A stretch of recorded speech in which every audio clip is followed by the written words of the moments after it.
नमस्कार, मेरा नाम है इंजीनियर अरविंद और आप देख रहे हैं बीएच न्यूज। महाराष्ट्र, झारखंड के साथ-साथ बिहार के 4 सीटों पर उपचुनाव हो रहा है। चुनाव प्रचार झारखंड में जिस सीट पर 13 तारीख को चुनाव होना है, उस सीट पर चुनाव प्रचार थम गया है। सबकी निगाहें जो है झारखंड पर टिका हुआ है कि इस बार जेएमएम दोबारा जीत पाती है या नहीं, या भारतीय जनता पार्टी फिर एक बार हेमंत सोरेन को पटकनी देकर झारखंड में अपना सरकार बनाएगी। तो इसी मुद्दा पर हम बात करने के लिए हैं। चुनाव से पहले झारखंड में बहुत कुछ जो है घटनाक्रम तेजी से घटा। जो हेमंत सोरेन जेल जाने से पहले चंपई सोरेन को झारखंड का बागडोर दिया, वो हेमंत सोरेन जब जेल से निकले तो वो चंपई सोरेन हेमंत सोरेन को ही छोड़कर हमेशा हमेशा के लिए भारतीय जनता पार्टी के साथ ही चला गया। एक कहावत है कि मुझे अपनों ने लूटा, गैरों में कहाँ दम था, मेरी किश्ती थी जहां डूबी वहां पानी ही कम था। ये चंद्र पंक्ति जो है जेएमएम के करता धरता हेमंत सोरेन पर सटीक बैठता है। हेमंत सोरेन ने जिस व्यक्ति पर विश्वास किया, वो व्यक्ति आगे चलकर हेमंत सोरेन को धोखा देने का काम किया। इतना तो जरूर है कि जो भारतीय जनता पार्टी हेमंत सोरेन को जेल भेजकर झारखंड का सत्ता जो है एक बार फिर अपने हाथ में लाना चाहती थी, क्या ये जब हेमंत सोरेन जब जेल गए तो क्या ये दाव उल्टा पड़ गया? मैं ऐसा इसलिए कह रहा हूं कि जो बाबूलाल मरांडी 2019 के विधानसभा चुनाव में अपना पार्टी बनाकर मैदान में उतरे थे, बाबूलाल मरांडी के पार्टी के उस समय लगभग 7 से 8% वोट मिला था। और ये 7 से 8% वोट किसका था? तो ये 7 से 8% वोट आदिवासी का था।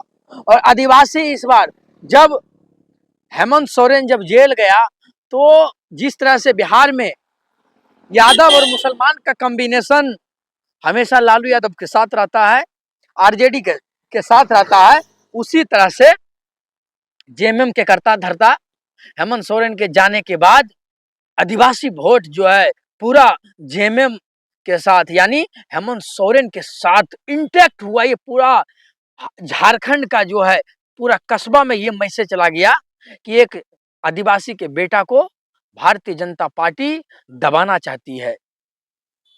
उस आदिवासी के बेटा को जेल भेजने का काम किया जिसके पिता ने पूरा जिंदगी झारखंड के मांग के लिए, आदिवासियों के हक और अधिकार के लिए अपना सब कुछ कुर्बान कर दिया, और उसके बेटा को आज जेल के सलाखों के पीछे अगर भेजा है तो इसमें भारतीय जनता पार्टी के प्रमुख नेताओं का हाथ है।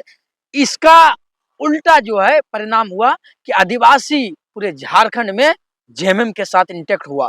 जो बाबूलाल मरांडी के साथ आदिवासी भारतीय जनता पार्टी के साथ जुड़ भी रहा था, हेमंत सोरेन के जाने के बाद, जेल जाने के बाद, वो पूरी तरह से हेमंत सोरेन के साथ इंटैक्ट हुआ। और कांग्रेस, इसके पहले चुनाव में क्या होता था, कांग्रेस अलग चुनाव लड़ती थी और जेएमएम जो है अलग चुनाव लड़ती थी।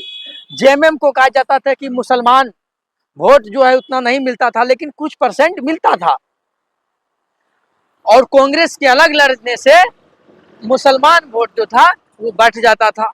लेकिन जब से 2019 का विधानसभा चुनाव देखिए, 2019 का लोकसभा चुनाव, या फिर अब 2024 के लोकसभा का चुनाव देखिए, जब कांग्रेस और जेएमएम एक साथ मिलकर चुनाव लड़ती है तो मुसलमान वोट जो है पूरा जो है आदिवासी और मुसलमान जो है गठबंधन के साथ रहता है। और जो छोटी छोटी पॉकेट में वोटर है वो जो है देखता है, कुछ ऐसा भी वोटर होता है पहले माहौल परखता है कि किसके पक्ष में माहौल जो है ज्यादा जो है झुका हुआ है। अगर बीजेपी की तरफ माहौल झुका रहता है तो 20% वोट लगभग जो है बीजेपी की तरफ पड़ता है, और गठबंधन की तरफ अगर माहौल अगर है तो फिर वो गठबंधन की तरफ पड़ता है। वो जो 20% वोट रहता है वो जो है वेट एंड वॉच की स्थिति में रहता है। वो अंतिम अंतिम तब देखता है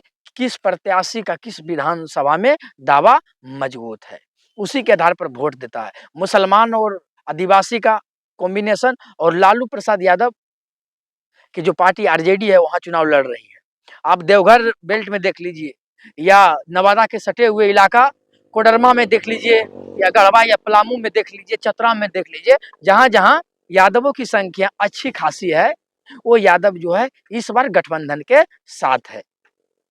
और इस बार तेजस्वी यादव बिहार में विधानसभा का 4 सीटों पर उपचुनाव हो रहा है, लेकिन तेजस्वी यादव का पूरा जो है ध्यान झारखंड के ऊपर टिका हुआ है।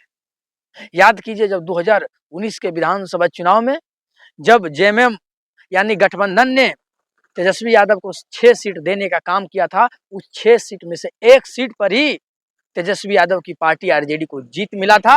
लेकिन उस आंकड़ा को जो है तेजस्वी यादव 1 से जो है 3, 4, 5 पहुंचाना चाहते हैं, तभी जो है गठबंधन में किसी भी पार्टी को इज्जत दिया जाता है।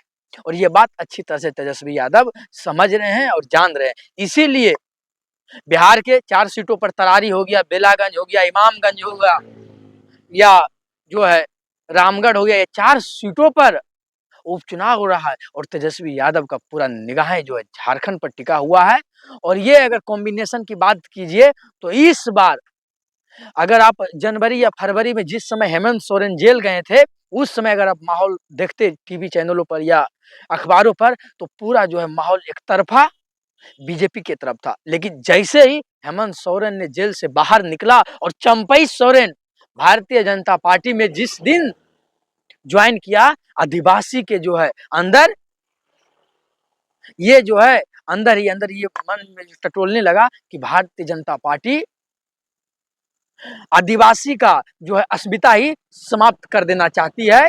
और जेएमएम देखे होंगे कि जिस दिन से हेमंत सोरेन जेल से निकले हैं उन्होंने जो है बाल और दाढ़ी नहीं बढ़ाया है। और जो एक सुदूर इलाका में आदिवासी लोग रहते हैं, जंगल में, झाड़ में, पहाड़ों पर जिस तरह से आदिवासी अपना जिंदगी व्यतीत करते हैं, उसी तरह से हेमंत सोरेन जो है अपना बाल और दाढ़ी से जो है ये लोगों को दिखाना चाहते हैं कि हम जो है आप ही के बीच के हैं, हम आपसे दूर नहीं हैं, हम आप ही के बीच से जो है पले बढ़े हैं और आपके हक और अधिकार के लिए लड़ रहे हैं। अब सब मिलाकर बात करें सीटों की तो झारखंड में जो है 13 तारीख और 20 तारीख को 2 चरणों में चुनाव है।